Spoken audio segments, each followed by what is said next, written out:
and a spiral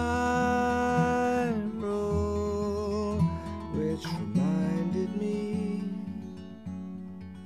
of the Milky Way, and it made the grandmothers had a t-shirt at one of the conferences which a friend of mine had, and the prayer for this particular grandmothers conference in South Dakota in 2007 of June was, "We are again one people." And the Lakota people and other indigenous traditions have a symbol called the medicine wheel or the circle of life, which my t-shirt has. And it represents the 4 directions and the 4 seasons, the 4 stages of life. There are colors and animals and plants associated with each of those directions, and it changes slightly from tribe to tribe.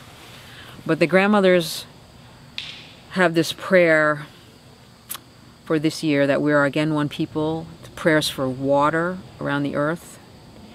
And the t-shirt says, "We come from the 4 directions, and what from our traditions will we move forward with?" They're looking to hold on to their culture because this wisdom has been fragmented around the world, and these grandmothers have personally gone through great oppression and suffering and struggle, as have their people, their relatives, their tribe, and historically. So the fact that they are willing to share their teachings with non-native people is a great blessing, and I admire them so much. The rest of the t-shirt here says, "We represent a global alliance of prayer, education, and the healing of our Mother Earth and all her inhabitants and all the children for the next 7 generations to come." So in the prayers of the grandmothers, when they pray for all the children, it's Tibetan children and Mayan children and African children and Lakota children and Italian children and Israeli children and Palestinian children and Iraqi children. It's all children. Because in the original teachings of the Lakota, as I learned, that we are all related and we just wear a different skin. And so that no matter where you are on the earth, we're all brothers and sisters. This year, one of the grandmothers that came to the council, she's an ambassador to the Grandmothers Council, and her name is Grandmother Lila, and she comes from the Arctic Circle in Sweden. And we had this joke about, you know, all the blue-eyed blonde chicks at the conference, and how we sit there in awe of these grandmothers because we don't have elders like this in our culture. And some of my women friends, they said, you know, after 20 years or more of going to these New Age workshops and what we were looking for, here were the grandmothers holding everything that we'd been searching for. But yet, there's also some political charge around that issue because of white people going after Native teachings and hunting down Native teachers. And the Native people say, you have to go to your ancestors. But it's hard for European descendants to go to their ancestors because of the wars and immigration, and you can't find your ancestors. So this year, one of the grandmothers that came, Grandmother Lila, she's one of the ambassadors, she comes from the Arctic Circle in Sweden. And she's not Swedish, she's Sami, which is the Lapland people. And she grew up nomadic with the reindeer. And both parents were Sami people. There are 7 tribes, 70,000 people spread over 4 countries. So the Sami people did not know political boundaries. They just lived in the Arctic and followed the reindeer.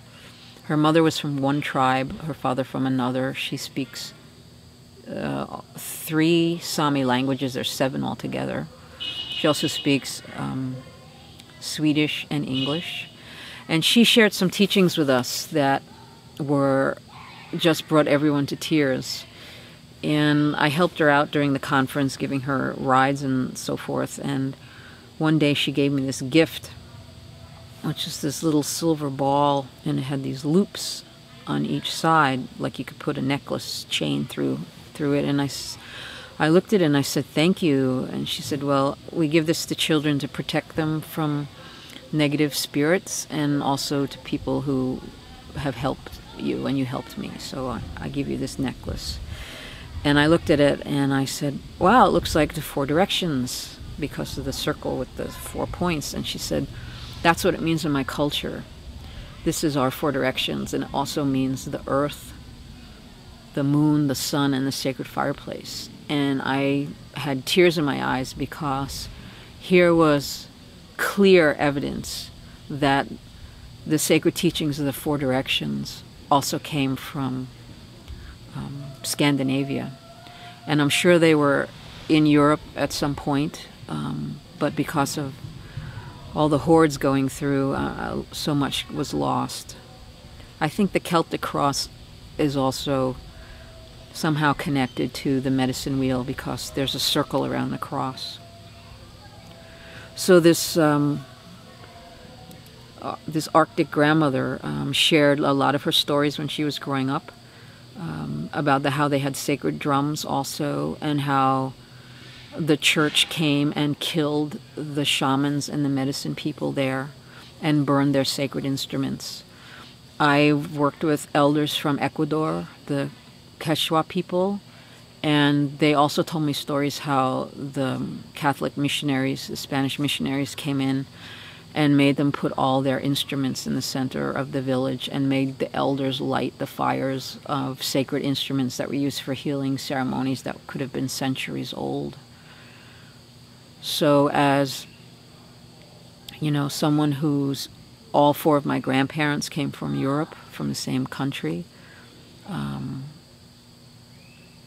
to hear that somebody from the Arctic Circle in Sweden and someone in Ecuador were persecuted by the Christians is really, it's very upsetting to me, because I was raised Catholic, and you know, those are not the teachings of Christ.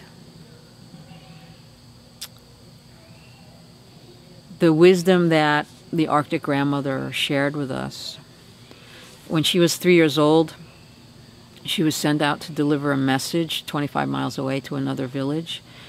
And when I tell people that story, they say, "How could you send a 3-year-old out to the wilderness?" But in their culture, the wilderness is not a threat. It is their home. They are at home on the earth.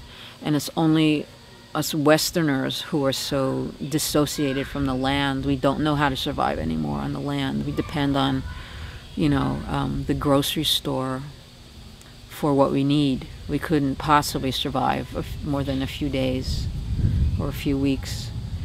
So as a 3-year-old, she walked the 25 miles to deliver this message, and her father shadowed her from, I guess, 100 yards away to watch and see how she would read the land and make decisions. He was watching her to see how she processed information, how her intuition was connected with reading the landscape.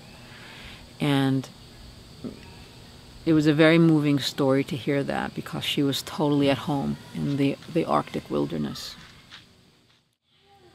They had special songs. They would make offerings to sacred places where there were large stones or springs. And so all of these spiritual practices that she shared with us were so parallel to what I've learned from the Lakota people and from the people in Ecuador. So this is like a base knowledge that many European people lost with their ancestors. And for the powers that be that are in control of the mining companies and governments that don't take into account what their policies are and their procedures as far as contaminating water and clear-cutting trees, that this is the web of life, and we're sitting on a tree limb, sawing it off the tree. And the prophecies talk about, you know, when the twins that live at the poles would become upset, and so we have the ice caps are melting. And if they join at 6 billion lives per second, and they danced around, linking spiral arms, as they'd spin through infinity, they couldn't feel as vast as I feel now. Galactic